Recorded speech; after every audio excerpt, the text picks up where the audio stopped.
Imaginez un homme. Un seul homme. Capable de défier un système entier, de refuser une guerre, de lutter contre les préjugés, et de le faire avec un sourire narquois et des poings plus rapides que l'éclair. Cet homme n'est pas une légende inventée. C'est Muhammad Ali. Certains athlètes marquent leur sport. D'autres, leur époque. Et puis il y a ceux qui, par leur simple existence, transforment le monde entier. Muhammad Ali était de ceux-là. Un boxeur d'une agilité défiant la gravité, un orateur dont les mots claquaient plus fort que ses poings, un homme dont les convictions profondes ont fait vaciller les fondations même de l'Amérique. Son histoire n'est pas seulement celle d'un champion, c'est celle d'un guerrier, d'un poète, d'un militant dont l'écho résonne encore aujourd'hui, du ring aux rues des villes d'Afrique, rappelant à tous la puissance de la voix individuelle face à l'injustice.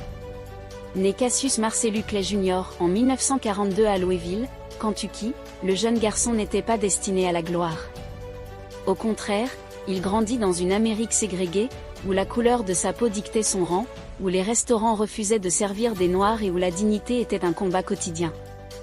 Mais un jour, à 12 ans, un événement banal va allumer une flamme en lui et changer son destin à jamais, son vélo lui est volé. Furieux, il veut frapper le voleur.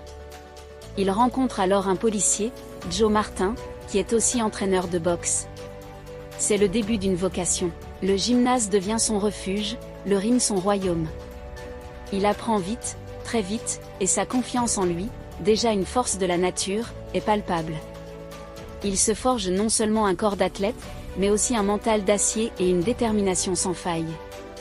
En 1960, à seulement 18 ans, il remporte la médaille d'or aux Jeux Olympiques de Rome, un triomphe qui aurait dû être un symbole d'intégration. Pourtant, de retour à Louisville, sa médaille d'or autour du cou, il se voit refuser l'accès à un restaurant réservé aux Blancs. Cette humiliation, loin de le briser, renforce sa conviction que le combat va bien au-delà du ring. Après l'or olympique, l'ascension est météorique. Cassius Clay devient professionnel et accumule les victoires avec un style inédit, rapide, élégant, dansant, défiant les conventions des poids lourds de l'époque qui étaient plus lents et puissants. Il se déplace comme un poids léger, et sa garde est presque inexistante, une audace qui déconcerte ses adversaires. Mais ce n'est pas seulement sa boxe qui captive le monde, c'est sa bouche. Il se proclame le plus grand, le plus beau, prédit les rounds de ses victoires avec une précision déconcertante, et se moque de ses adversaires avec un humour percutant et des rimes improvisées. Il est arrogant, charismatique, et inoubliable. Le monde n'avait jamais vu un athlète aussi confiant, aussi spectaculaire en dehors du ring, surtout un homme noir à cette époque où l'humilité était souvent imposée aux athlètes de couleur. Il dérange, il fascine, il crée le débat. En 1964, il affronte le redoutable Sonny Liston, le champion du monde que personne ne croyait pouvoir battre, un colosse intimidant qui avait mis fin à la carrière de Floyd Patterson. Clay n'est qu'un outsider, considéré comme trop jeune et trop bavard. Mais il choquera le monde en dominant et en forçant Liston à l'abandon, devenant à 22 ans le plus jeune champion du monde poids lourd de l'histoire. Le jour suivant sa victoire contre Liston, Cassius Clay fait une annonce qui va secouer l'Amérique bien plus que n'importe quel uppercut. Il rejoint la nation de l'islam et change son nom pour Muhammad Ali, le bien-aimé de Dieu.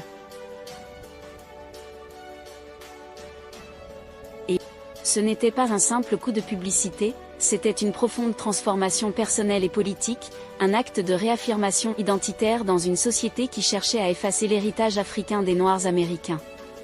La nation de l'islam prônait l'autodétermination des Noirs et critiquait avec ferveur la société blanche.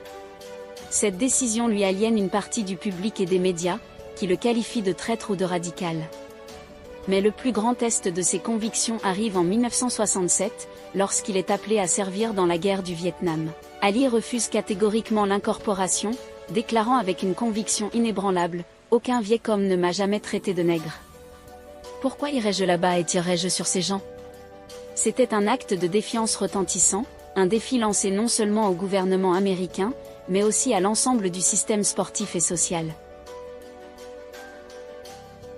Pour avoir refusé l'incorporation, Muhammad Ali est déchu de son titre de champion du monde, interdit de boxe dans tous les États-Unis pendant 3 ans et demi au sommet de sa carrière, et risquait la prison. C'était le prix exorbitant à payer pour ses convictions. Une punition cruelle qui aurait brisé n'importe quel autre homme. Mais Ali, au lieu de se taire ou de reculer, devient un porte-parole puissant du mouvement des droits civiques et du mouvement anti-guerre. Il donne des conférences dans les universités, parlant avec éloquence de justice, de dignité et de la responsabilité de chacun de suivre sa conscience. Pendant que d'autres boxeurs occupent les rings, Ali se bat sur un autre terrain, celui de la Cour suprême et de l'opinion publique. Pendant ces années d'exil forcé du sport, il ne perd rien de sa verve ni de sa popularité auprès des communautés marginalisées. Et en 1971, après des années de batailles juridiques acharnées, la Cour suprême des États-Unis annule sa condamnation. Muhammad Ali est libre de boxer à nouveau. Le monde entier, qui avait suivi son combat en coulisses, l'attendait avec impatience. Son retour est une légende en soi, ponctuée par une série de combats épiques qui ont cimenté sa place dans l'histoire. Après des combats difficiles pour retrouver sa forme et son agilité, il affronte le jeune et redoutable champion George Foreman en 1974 pour le légendaire Rumble in the Jungle au Zaïre, en Afrique. Au cœur du continent, devant un public africain qui le vénérait comme un héros, personne ne lui donne une chance face à la puissance destructrice de Foreman. Mais Ali, avec sa stratégie du rope-a-dope, se laissant frapper tout en se protégeant le long des cordes pour épuiser son adversaire et son intelligence hors du commun, va encore déjouer tous les pronostics. Après sa retraite des ringues, Muhammad Ali doit affronter un adversaire plus redoutable et insidieux. La maladie de Parkinson, ses mouvements ralentissent, sa voix s'affaiblit, mais son esprit et sa dignité restent intacts, loin de se cacher. Il continue d'être une figure publique, embrassant son rôle d'ambassadeur de la paix. En 1996, il allume la flamme olympique aux Jeux d'Atlanta, un moment incroyablement poignant et émouvant, qui rappelle au monde la force de son esprit et son héritage de courage et d'inspiration.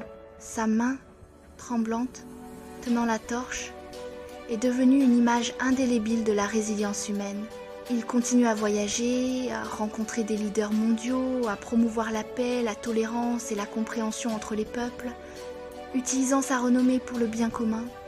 Muhammad Ali nous a quittés en 2006, à l'âge de 74 ans, mais son histoire est immortelle. Il nous a appris que la grandeur ne se mesure pas seulement aux victoires sur le ring, mais aussi au courage de ses convictions, à la dignité face à l'adversité, et à la capacité de défendre ce qui est juste, même quand le monde entier est contre vous. Il était l'incarnation de l'esprit indomptable, un champion du monde qui a combattu non seulement pour des titres, mais pour la justice, la liberté et l'égalité. Son héritage est une source d'inspiration inépuisable pour quiconque ose rêver grand, se battre pour ses idéaux et transformer le monde. Il était, est et restera pour toujours The Greatest.